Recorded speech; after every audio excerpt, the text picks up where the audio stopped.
एक मोशन के लिए अपने को 2 चीज़ों के बारे में जानकारी होना बहुत ज़रूरी है। पहली चीज़ कि पार्टिकल का जो मोशन होगा वो एक ऑसिलेटरी मोशन होना चाहिए। दूसरा पार्टिकल का मोशन जो है वो पीरियोडिक होना चाहिए। अब ऑसिलेटरी मोशन और पीरियोडिक मोशन का मतलब क्या है वो समझो देखो, कि जैसे मान लेते हैं कि हमारे पास में कोई भी पार्टिकल जो है एक फिक्स पोज़ीशन के अबाउट मूव कर रहा है और उस फिक्स पोज़ीशन को अपन क्या बोलते हैं बेटा? मीन पोज़ीशन बोलते हैं। उसको क्या बोला जाता है? मीन पोज़ीशन, या हमको इसको एक और नाम दे सकते हैं, that is called equilibrium position. ठीक, इक्विलिब्रियम पोजीशन। तो मीन पोजीशन के अबाउट कोई भी पार्टिकल इस तरह से मोशन करेगा कि वो अपने पाथ को एक फिक्स टाइम इंटरवल के बाद में क्या करे? रिपीट करे। जैसे मान लेते हैं कि कोई पार्टिकल जैसे t इज इक्वल टू 0 पे बेटा अपने पास में x इज इक्वल टू 0 पे हमने ऐसा मान लिया है कि पार्टिकल इनिशियल पोजीशन पर है। फिर उसके बाद में क्या होगा कि पार्टिकल का मोशन होगा इधर की तरफ, और मैक्सिमम जब वो चलता जाएगा चलता जाएगा चलता जाएगा चलता जाएगा, मैक्सिमम जो डिस्प्लेसमेंट उसका होगा, तो उस पोजीशन को अपन बोल देंगे बेटा एक्सट्रीम पोजीशन। उसको क्या बोल दिया जाएगा? Extreme position. एंड उसके बाद में फिर वो चलते चलते चलते वापस रिपीट करेगा और फिर से वापस आएगा कहाँ पर? मीन पोजीशन पे। एंड फिर से वो पहुंचेगा कहाँ पर? दूसरे एंड पर, that is also called extreme position. उसको क्या बोला जाएगा? एक्सट्रीम पोजीशन बोला जाएगा। ठीक, अब एक्सट्रीम पोजीशन और मीन पोजीशन, इनके बीच में क्या होगा बेटा? मैक्सिमम सेपरेशन होगा, ये वाला। That means that is the maximum displacement or maximum distance between the equilibrium position and extreme position। ठीक, इसको नाम दिया जाता है बेटा क्या? एम्पलीट्यूड। इसको नाम दिया जाता है क्या?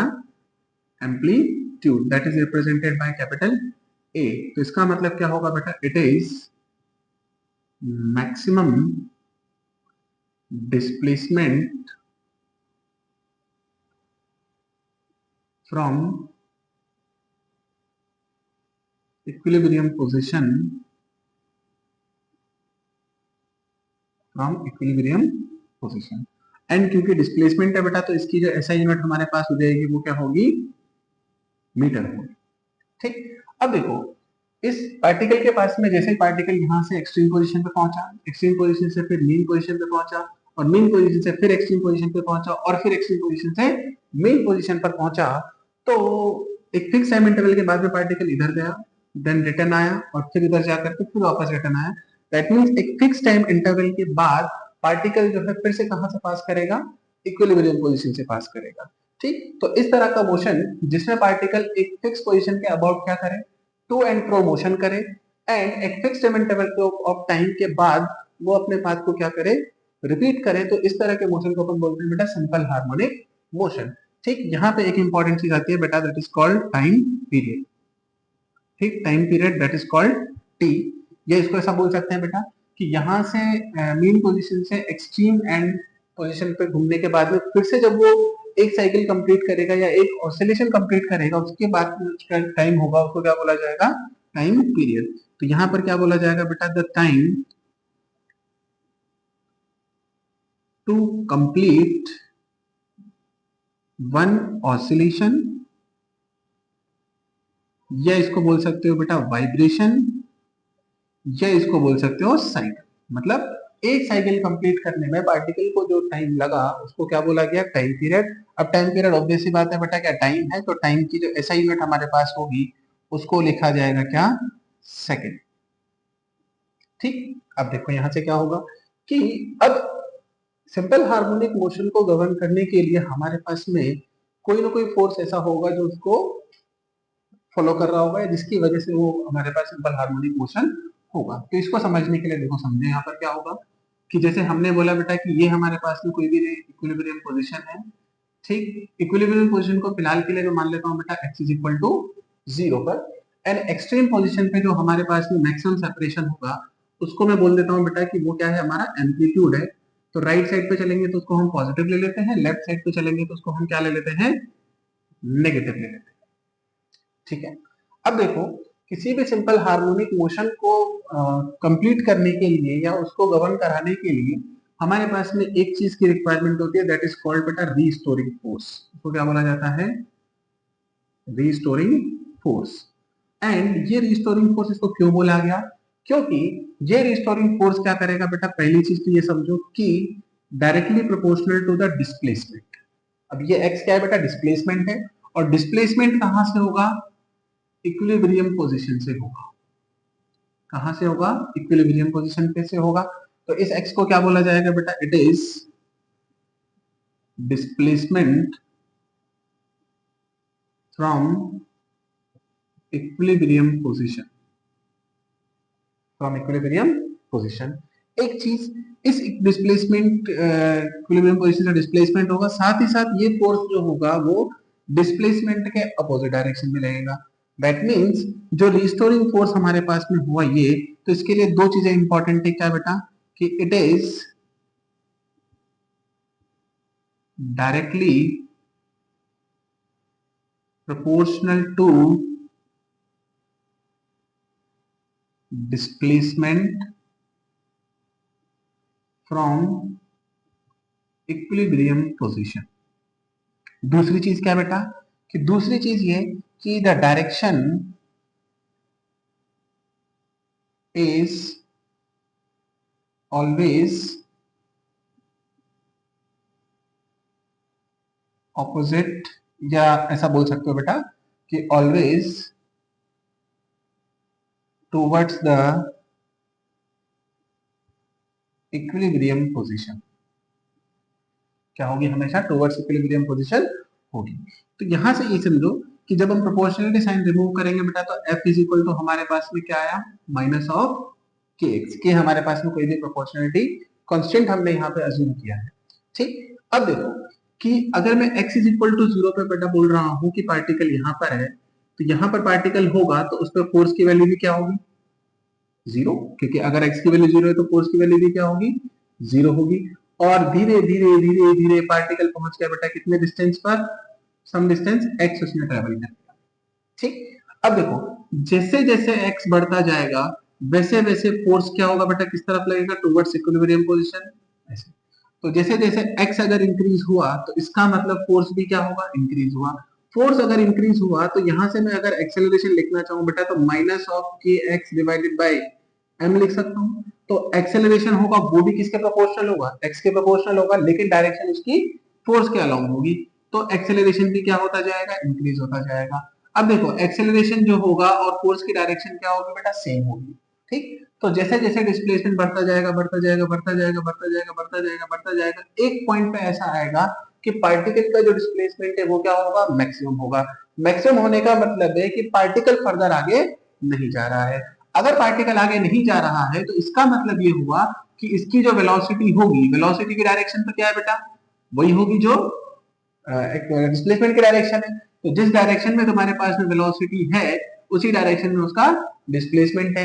लेकिन एक्सेलरेशन जो है वो अपोजिट डायरेक्शन में कर रहा है। इसका मतलब ये हुआ कि अगर एक्सेलरेशन और वेलोसिटी दोनों अपोजिट डायरेक्शन में है तो ये जो एक्सेलरेशन यहाँ पर होगा ये इस पार्टिकल के लिए एज अ रिटार्डेशन वर्क करेगा, और इसकी वजह से ये अपनी वेलोसिटी को क्या करता जाएगा, कम करते करते करते करते करते जैसे ही इस पॉइंट पे पहुंचेगा तो इसकी वेलोसिटी क्या हो जाएगी बेटा, 0 हो जाएगी। वेलोसिटी क्या हो गई, 0। लेकिन अगर मैं यहाँ पे बात करूं तो क्योंकि इसका डिस्प्लेसमेंट क्या है बेटा, मैक्सिमम है। डिस्प्लेसमेंट अगर मैक्सिमम है तो इसका मतलब है कि एक्सेलरेशन जो है वो भी क्या होगा, मैक्सिमम होगा। इसको अपन आगे देखेंगे कि सही कि वो एक्सेलरेशन मैक्सिमम कितना होगा। ठीक, अब देखो यहाँ पे पार्टिकल की वेलोसिटी 0 हो गई, लेकिन इसके पास में स्टिल डायरेक्शन में, इस डायरेक्शन में क्या है बेटा, एक्सेलरेशन है। तो ये एक्सेलरेशन की वजह से ये पार्टिकल यहाँ पे मोमेंटरीली स्टॉप होगा और फिर से टुवर्ड्स इक्विलिब्रियम पोजीशन की तरफ चल पड़ेगा। फिर जैसे जैसे इधर चलता जाएगा चलता जाएगा चलता जाएगा चलता जाएगा चलता जाएगा, जैसे ही इक्विलिब्रियम पोजीशन पे पहुंचेगा तो इक्विलिब्रियम पोजीशन पे फोर्स तो 0 हो गया, लेकिन ये जो एक्सेलरेशन था उसने इसकी स्पीड को कंटिन्यूअसली क्या किया, इंक्रीज किया किया किया किया किया किया, और यहां पर आने के बाद में इसकी वेलोसिटी क्या हो गई बेटा, मैक्सिमम हो गई। वो कितनी होगी वो अपन बाद में बात करेंगे। तो इसकी वेलोसिटी क्या हो गई, मैक्सिमम हो गई। मैक्सिमम होने के बाद में पार्टिकल फर्दर चलना स्टार्ट किया बेटा इस तरफ, इस तरफ चलेगा। तो जैसे जैसे फिर x की वैल्यू बढ़ती जाएगी तो फोर्स की डायरेक्शन क्या हो जाएगी बेटा, टुवर्ड्स इक्विलिब्रियम पोजीशन। जो फोर्स की डायरेक्शन होगी वही एक्सेलरेशन की डायरेक्शन होगी। तो जैसे जैसे डिस्प्लेसमेंट बढ़ता जाएगा बढ़ता जाएगा बढ़ता जाएगा, एक्सेलरेशन भी क्या होता जाएगा, बढ़ता जाएगा। और रिटार्डेशन होगा तो इसका मतलब चलते चलते चलते चलते एक पॉइंट ऐसा आएगा जहां पे पार्टिकल फिर से क्या करेगा, स्टॉप कर जाएगा। तो पार्टिकल स्टॉप कर गया तो इसका मतलब है कि इस पोजीशन पे भी अपने पास में वेलोसिटी क्या होगी बेटा, उसकी जीरो हो गई। अब वेलोसिटी जीरो होने का मतलब ये नहीं है कि पार्टिकल रुक गया और वहीं पे रुका रह जाएगा। क्यों? क्योंकि स्टिल उसके पास में इस तरफ एक्सेलरेशन है जो कि क्या है बेटा, मैक्सिमम है, और उस मैक्सिमम की वैल्यू अपन बाद में फाइंड आउट भी करेंगे। तो ये एक्सेलरेशन इसको यहाँ पे स्टॉप नहीं होने देगा, मोमेंटरीली वो स्टॉप होगा और फिर से टुवर्ड्स इक्विलिब्रियम पोजीशन की तरफ चलता रहेगा। ठीक, तो इसका मतलब ये होगा कि पार्टिकल जब यहाँ से चलना स्टार्ट करेगा कहाँ पर, towards equilibrium position, sorry towards extreme position, फिर इक्विलिब्रियम पोजीशन, फिर एक्सट्रीम पोजीशन, फिर इक्विलिब्रियम पोजीशन, फिर एक्सट्रीम पोजीशन, और इस तरह से जो पार्टिकल का मोशन होगा उसको हम बोलते हैं बेटा सिंपल हार्मोनिक मोशन। उस तरह के मोशन को अपन क्या बोलेंगे, सिंपल हार्मोनिक मोशन बोलेंगे। एंड यहां से अगर मैं बात करूं बेटा तो a इज इक्वल टू हमने माइनस के बाई एम इंटू एक्स लिखा था। ठीक, तो a इज इक्वल टू, मैं यहाँ पर k बाई एम को क्या बोल देता हूँ बेटा, एक कोई भी कांस्टेंट बोल देता हूँ, तो a is equal to omega square into x. जहां पर ओमेगा की बात करें बेटा तो ओमेगा हमारे पास में क्या हो जाएगा, under root of k by m हो जाएगा।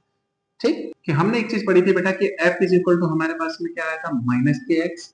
अगर पार्टिकल का मास m है तो मैं क्या लिख सकता हूँ बेटा, minus of k by m into x लिख सकता हूँ। एंड मैंने यहाँ पे माना कि मान लेते हैं कि बेटा omega square is equal to क्या हो गया हमारे पास में k बाई एम है, तो ओमेगा को मैं लिख सकता हूँ क्या बेटा, under root of k by m. ठीक, तो ये चीज अपने को समझ में आती है। तो यहां से बात करें बेटा तो a is equal to minus of omega square into x, a is equal to minus omega square into x हो जाएगा। अब हमें बेसिक सी चीज ये पता है बेटा कि एज हमें पता है कि acceleration can be written as dv by dt, and v को मैं फिर से क्या लिख सकता हूँ बेटा, dx बाई dt। तो इसका मतलब क्या लिख सकता हूँ बेटा, d2x बाय dt2। तो यहां से क्या हो जाएगा बेटा कि d2x by dt2 is equal to minus of omega square into x, और ये हो जाएगा बेटा d2x by dt2 minus is equal to minus of omega, या अपन इसको ऐसे काम करते हैं, इसको इधर लेकर आते हैं, तो plus omega square x is equal to 0, and this is known as the basic differential equation, basic differential equation of SHM. ठीक, अब कोई भी पार्टिकल अगर एसएचएम कर रहा है तो उसकी जो डिफरेंशियल इक्वेशन लिखी जाएगी वो क्या हो जाएगी, d2x by dt2 plus omega square x is equal to 0। अब हमें बेसिकली क्या करना है बेटा कि इसके सॉल्यूशंस लिखने हैं, और इसके सॉल्यूशन जो होंगे उसकी हेल्प से अपन क्या करेंगे, बाकी सारे पैरामीटर्स फाइंड करेंगे कि वेलोसिटी क्या होगी, एक्सेलरेशन क्या होगा, टाइम पीरियड क्या होगा, बाकी सब चीजें अपन फाइंड आउट करेंगे। ठीक, तो अब एक चीज समझो, क्योंकि हमारे पास में क्या है बेटा कि d2x by dt2 is plus omega square x is equal to 0 है। तो यहां से अगर मैं बात करूं, देखना ध्यान से, अगर मैं इस इक्वेशन से आगे बात करूं बेटा तो यहां से क्या लिखा जा सकता है कि a इज इक्वल टू, मैं लिख सकता हूं बेटा minus of omega square into x, minus of omega square into x. तो यहां से बात करें बेटा तो एक्सेलरेशन को अपन लिख सकते हैं क्या बेटा, v dv by dx is equal to minus of omega square into x, minus omega square into x. तो यहां से देखो क्या होगा बेटा, v dv is equal to minus omega square x into dx। अब देखो जैसे जैसे x चेंज होता जाएगा वैसे वैसे वेलोसिटी भी क्या हो रही है, चेंज हो रही है, कि x की वैल्यू जैसे जैसे इंक्रीज होती जाएगी वेलोसिटी भी क्या होती जाएगी बेटा, डिक्रीज होती जाएगी। तो इससे क्या होगा बेटा कि जैसे जैसे अपन बात करें कि अगर मुझे चाहिए बेटा x के साथ में वेलोसिटी का रिलेशन, तो कैसे निकालेंगे बेटा कि जब x इज इक्वल टू हमारे पास में a था, जब x इज इक्वल टू हमारे पास में क्या था, a था, मैग्नीट्यूड उसका बेटा a होगा, तो हमारे पास में वेलोसिटी क्या थी उसकी, 0। और x की वैल्यू अगर मैं कोई भी रैंडम वैल्यू ले लेता हूं कि मान लेते हैं पार्टिकल किसी भी पोजीशन x पर है, तो उस पॉइंट पे अगर मुझे वेलोसिटी चाहिए तो मान लेता हूं बेटा वो क्या हो गई, v हो गई।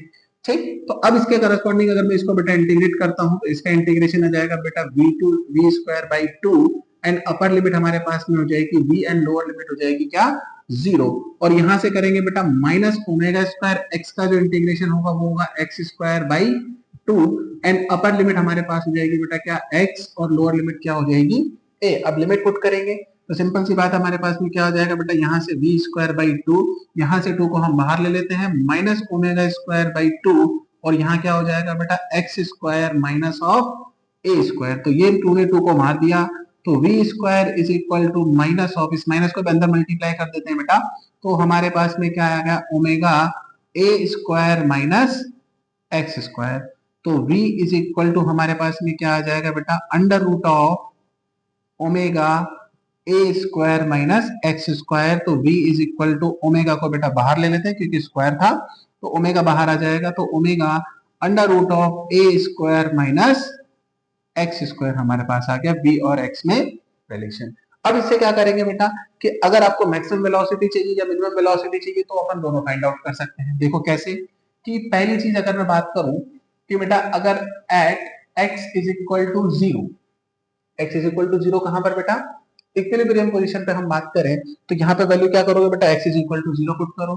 तो x is equal to zero अगर आपने पुट किया तो v is equal to omega under root of a square zero, ये वैल्यू क्या हो गई बेटा जीरो हो गई। ठीक, इसका मतलब हमारे पास में v मैक्सिमम जो होगा बेटा वो क्या हो जाएगा ओमेगा इंटू ए स्क्वायर का स्क्वायर रूट लोगे तो क्या आ जाएगा ओमेगा इंटू ए हो जाएगा। ये हमारे पास में क्या होगी मैक्सिमम वेलोसिटी होगी, जो कहां पर होगी बेटा इक्विलिब्रियम पोजीशन पर होगी या फिर मीन पोजीशन पर होगी, दैट इज ए ओमेगा। उसी तरह से अगर मैं बात करूं बेटा कि at x is equal to a की मैं बात करूं तो वहां तो हमें साफ साफ दिख रहा है बेटा कि omega under root of a square minus x square. अगर इसकी वैल्यू को मैं ए रखूंगा, इसकी वैल्यू को मैं क्या करूंगा बेटा ए रखूंगा, तो ये वैल्यू तो मेरे पास में क्या आ गई जीरो आ गई। तो इसका मतलब है कि एक्सट्रीम पोजीशन पे हमारे पास जो वेलोसिटी क्या होगी वो जीरो होगी। ठीक है, अब इसी रिलेशन से फर्दर अपन स्टार्ट करते हैं। देखो ध्यान से कि इससे अपन फर्दर स्टार्ट करेंगे बेटा, तो क्या आ गया v is equal to omega under root of a square minus x square. तो v को अपन क्या लिख सकते हैं बेटा dx बाय dt, और यहां से क्या हो जाएगा बेटा omega under root of a square minus x square. तो यहां से क्या कर सकते हैं बेटा एक्स स्क्वायर वाले टर्म को x की तरफ लेके आएंगे, dt को उधर लेके जाएंगे, तो dx divided by under root of a square minus x square is equal to omega into dt। अब हमें अच्छे से पता है बेटा कि जैसे जैसे x की वैल्यू चेंज करते जाओगे तो टाइम भी हर पॉइंट पे क्या होगा अलग अलग होगा, अलग अलग टाइम पे अलग अलग डिस्प्लेसमेंट होगा। तो इसका मतलब हम क्या बोल सकते हैं कि इसको इंटीग्रेट करें बेटा कहां से कहां तक, इसको हमें इंटीग्रेट करना पड़ेगा। अब इंटीग्रेट करने के लिए या तो हमें पता होना चाहिए कि t is equal to zero पे पार्टिकल कहां पर होगा, या t is equal to final position किसी भी रैंडम टाइम t पर कहां पर होगा। तो उसके लिए अपन क्या करेंगे बेटा, इसको अपन जो है इनडेफिनिट इंटीग्रेशन इसमें करते हैं।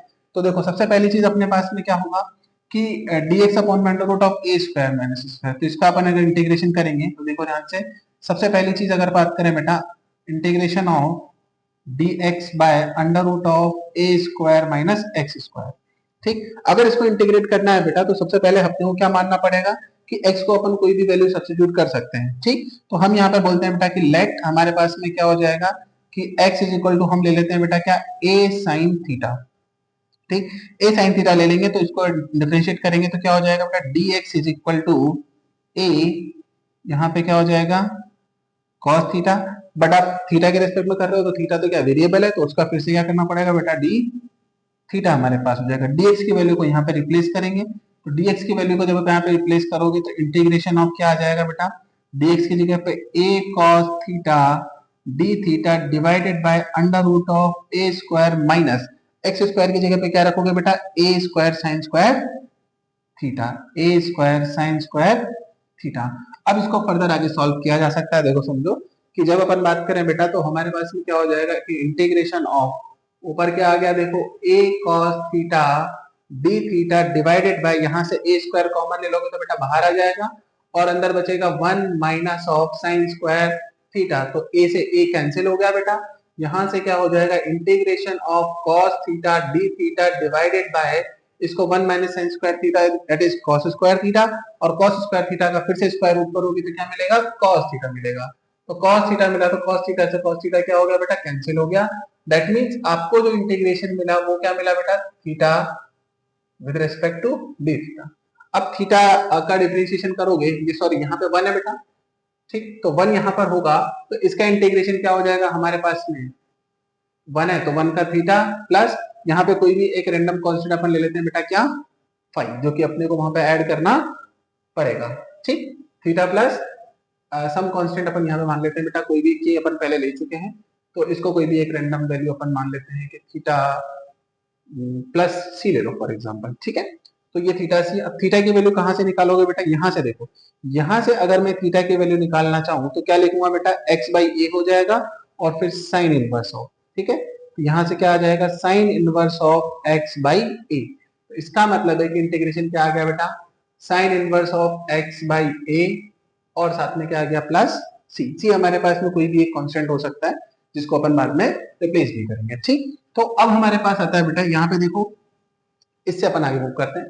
देखो यहाँ से क्या हो जाएगा, उसका इंटीग्रेशन तो क्या आ गया बेटा, sine inverse of x by a is equal to omega, है ना, x by a is equal to, इसी को अपन बाद में एडजस्ट कर लेंगे। तो ये अपने पास में क्या हो गया बेटा, ओमेगा, और इसका क्या हो जाएगा टी प्लस, इधर भी एक कांस्टेंट होगा, इधर भी एक कांस्टेंट सी था, तो दोनों को मिला करके हम यहाँ पर बोल देते हैं बेटा क्या, तो हमने मान लिया फाइव।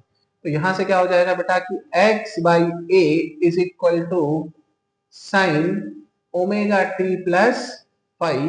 तो x इज इक्वल टू हमें मिला a sine omega t plus five, ठीक। And this is the basic equation of simple harmonic motion, जो हमें ये बताएगी कि किसी भी टाइम t पर पार्टिकल की पोजीशन क्या होगी, ठीक। यहां पर बात करें बेटा तो अपने पास में दो तीन चीजें जानना जरूरी है कि ए का मतलब तो क्या है, एम्पलीट्यूड है, ठीक। ओमेगा यहाँ पर जो चीज आई है, क्योंकि ऑब्वियस बात है बेटा क्या है, साइन का फंक्शन है, तो ओमेगा इंटू टी, टी से करोगे तो क्या हो जाएगा अपने पास में, टी टाइम पीरियड है, टी तो टाइम है बेटा, टाइम ये सेकंड है, तो इसका मतलब ओमेगा को यहाँ पे क्या होना पड़ेगा, एंगुलर फ्रीक्वेंसी होना पड़ेगा।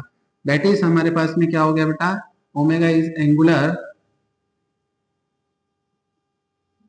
फ्रीक्वेंसी। ओमेगा हमारे पास क्या हो गया, एंगुलर फ्रीक्वेंसी हो गया।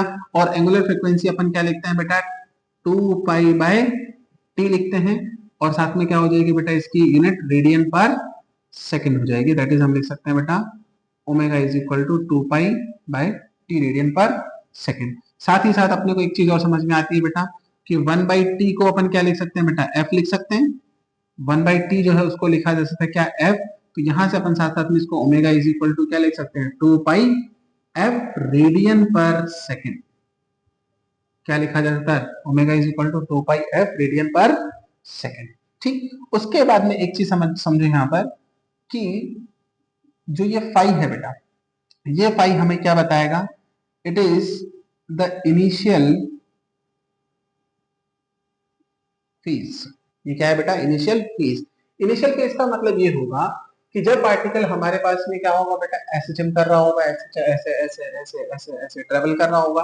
तो जब भी पार्टिकल इस तरह से मूव कर रहा है, तो मूव करते करते करते करते, जैसे मैं आपकी तरफ देख रहा हूँ, जैसे ही t इज इक्वल टू 0 पे मैंने इसको पलट के देखा, तो मान लेते पार्टिकल की पोजीशन यहाँ पर है, और मान लेते दूसरी बार मैंने जब उसको देखा पार्टिकल की पोजीशन यहाँ पर है। मतलब जब आपने उसको देखा, मतलब इनिशियली आपने उसको देखा तो पार्टिकल की पोजीशन क्या थी, that means t is equal to 0 पे पार्टिकल की पोजीशन क्या थी, वो हमें बताएगा कौन सा बेटा, इनिशियल फेज बताएगा। इनिशियल फेज का मतलब क्या होगा कि at t is equal to 0 the position of